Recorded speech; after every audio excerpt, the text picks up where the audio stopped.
Walt Disney's DuckTales, The Secret City Under the Sea, A Little Golden Book.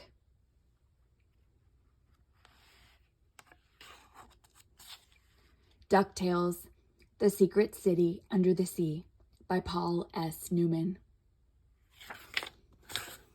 One lazy summer day, Scrooge McDuck was reading an article in the Duckburg Times while his three nephews played a game. Suddenly, Scrooge interrupted the quiet with a shout.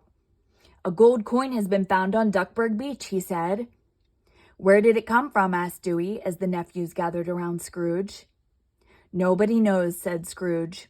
"The only clue is the engraving on the coin. It says Atlantis, 1888 AS. Now I wonder what that means." "Let's look Atlantis up in our Junior Woodchuck Guide," said Huey. The boys raced off to get the book.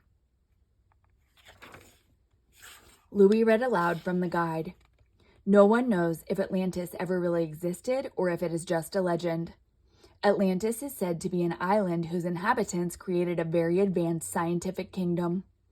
Centuries ago, Atlantis suddenly sank into the ocean to become a fabulous undersea city rich in gold, but no one has ever discovered exactly where it is located." "Rich in gold," Scrooge's eyes lit up.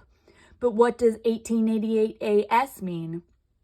"Maybe it means 1888 years after sinking," Louis suggested. "Do you think Atlantis still exists, Uncle Scrooge?" asked Dewey.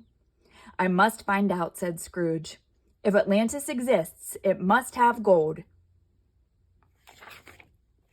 Scrooge and the boys went to the daring inventor Gyro Gearloose for help in searching out Atlantis. "Well," Gyro said thoughtfully, "if this Atlantis is underwater, I'd better make you a deep-sea submarine." After 2 hours of hammering and fitting metal pieces together, Gyro declared that the sub was ready to go. The boys helped Scrooge haul a heavy sack into the Atlantis Explorer. The sack was filled with gold in case they ran into any unusual expenses along the way to Atlantis. Gyro sealed the hatch and started the engine. The sub dived beneath the water. The undersea adventure had begun. They plunged down into the dark depths of the sea. Strange fish darted around them. The deeper they dived, the darker and more mysterious the sea grew. "Turn on the spotlight," Scrooge said to Gyro. "Aye, aye," said Gyro as he snapped on the spotlight control. Zap! Zap! Explosions burst out in front of the sub. Instead of a light bulb, Gyro had mistakenly put a laser into the spotlight. Its powerful beam was blowing up rocks and shells on the seabed. Gyro quickly found the switch and turned it off. As the water cleared, the crew looked out the sub's porthole and gasped. It was Atlantis. The famed city of ancient legend lay there glowing under a giant clear dome that rested on the sea floor. Inside the dome was a fantastic and glorious world. Gyro guided the sub into an airlock. They all climbed out of the sub and passed through the airlock into the city. Scrooge ran ahead of the others. He saw glittering piles of gold all around. He rushed from one gold pile to another, shouting, "Gold! Genuine gold!" Suddenly, 2 burly ducks in uniform commanded, "Surrender, all aliens!" "Surrender?" said Scrooge as the 2 guards yanked him away from a pile of gold. "Why do we have to surrender?" "Be quiet. You are now King Laud's prisoners," one guard said as he confiscated Scrooge's bag of gold.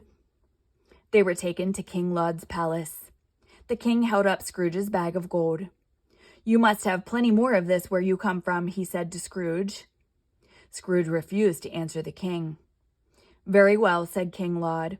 "Perhaps a little stay in prison will give you time to think of your answer." "Take them away," he ordered the guards. The guards led the explorers to the basement of the palace. They opened a heavy door and locked the crew in a gloomy prison cell. "Let me apologize for the rude welcome," said an elderly duck sitting in a corner of the cell. "This never would have happened when I was the king of Atlantis." "You were the king of Atlantis?" Huey asked. "Yes," said the elderly duck. "My name is King Gladone." Then he told them the amazing history of this ancient city under the sea.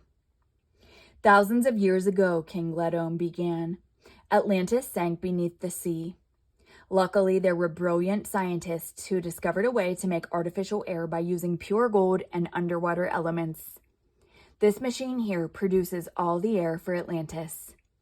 In order to maintain the air-making process, we Atlanteans must keep mining gold. King Gladone continued. Only the king was trusted with the secret air-making formula. During my rule, a man named Aloud captured me one night and hid me in this cell. The Atlanteans thought I was dead. Aloud said that he had the air-making formula, so they had to name him king. Then evil times began for Atlantis. Now King Aloud makes everyone work harder and harder searching for gold, King Gladone said sadly. He wants more gold for himself to make gold crowns and jewels, and he leaves just enough so that we can keep breathing. But I have refused to give him the secret formula, which is why he keeps me alive. I am the only person in the world who knows how to run this machine. I wish we could help you, said Scrooge, but there doesn't seem to be any way out of this place. I know, said King Gladone, but I'm afraid King Aloud will soon use up all the gold and our city will be destroyed. Suddenly Scrooge had an idea.